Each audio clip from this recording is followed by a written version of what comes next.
Olá pessoal, meu nome é Rafael Dresch, sou professor da Universidade Federal do Rio Grande do Sul e advogado. Eu venho aqui falar com vocês hoje sobre os impactos, da pandemia nos contratos.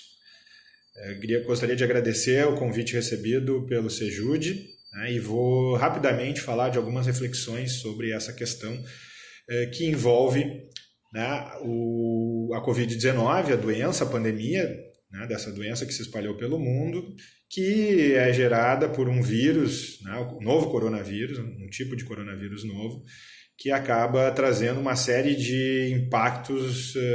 para a sociedade, sejam impactos à saúde, impactos econômicos em função da redução da circulação e produção da riqueza, impactos sociais, as questões que envolvem problemas sociais que se agravam com essa situação, as pessoas perdendo emprego dentre outras questões, e, consequentemente, os impactos jurídicos. As minhas reflexões elas são basicamente sobre os impactos jurídicos, sobre os contratos. Para falar sobre isso, é importante notar que essa pandemia ela traz uma consequência em relação à realização das prestações contratuais. Um evento superveniente, a contratação, posterior à contratação, ele acaba afetando a realização das prestações. Isso decorre também porque o poder público toma uma série de medidas que inviabilizam a realização de certas atividades e as prestações decorrentes dessas atividades. Portanto, nós estamos em uma situação de impossibilidade da realização de prestações, seja uma impossibilidade absoluta, que vai liberar o devedor da sua obrigação, seja uma impossibilidade relativa, que pode gerar uma onerosidade excessiva da prestação, por exemplo. Então, o primeiro instituto que nós devemos aplicar no direito dos contratos é o do caso fortuito e força maior, que está disciplinado no artigo 393 do nosso Código Civil e no seu parágrafo único. E lá se estabelece que o caso fortuito e a força maior verifica-se no fato necessário cujos efeitos não era possível evitar ou impedir. O caso da pandemia, um fato necessário que acontece e os seus efeitos os contratantes não podem impedir ou evitar. Se discute a diferença entre caso fortuito e força maior, a gente não vai ter tempo para adentrar nisso, Alguns entendem que existe diferença, outros entendem que não. A gente até pode falar depois numa aula mais extensa sobre essa questão, mas o ponto é que quando ocorre o caso fortuito ou força maior, nós temos uma quebra do nexo de causalidade, não é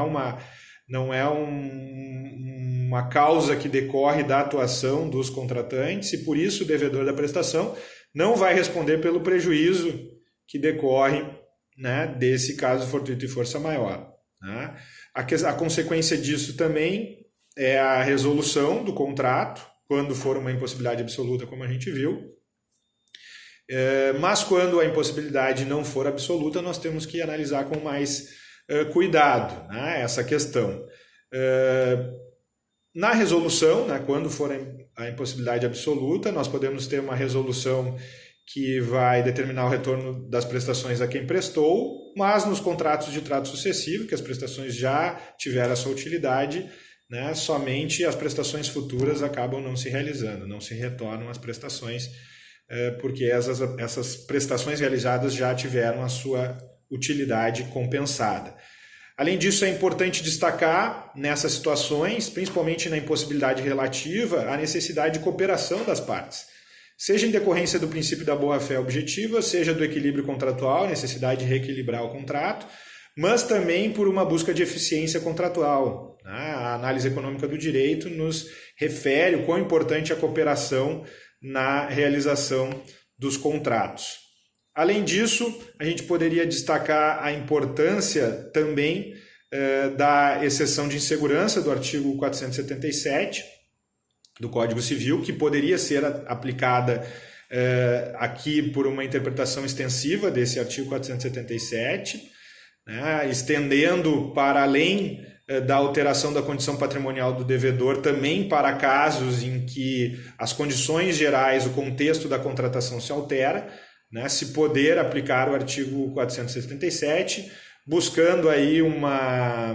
um adimplemento antecipado da obrigação ou mesmo uma garantia do cumprimento dessas obrigações. Por fim, é importante destacar os artigos 317 e 478 do Código Civil, que vão tratar da quebra do sinalagma funcional, da reciprocidade das prestações durante a execução do contrato. O 317 possibilita a revisão quando implementadas as condições, como, por exemplo, o fato imprevisível extraordinário que a pandemia pode caracterizar, e com isso o Poder Judiciário pode tornar a prestação novamente proporcional através da revisão do contrato, mas quando essa revisão não puder ser feita, nós estamos diante de uma possibilidade da resolução contratual, ou rescisão, como queiram chamar, do artigo 478. Onde se discute a teoria que vai embasar a aplicação do 478, alguns entendem que é a teoria da imprevisão, a maioria da doutrina e da jurisprudência caminha nesse sentido, mas existe uma forte posição daqueles que defendem uma aplicação da teoria da quebra da base objetiva do negócio jurídico. Assim, gostaria de agradecer o convite recebido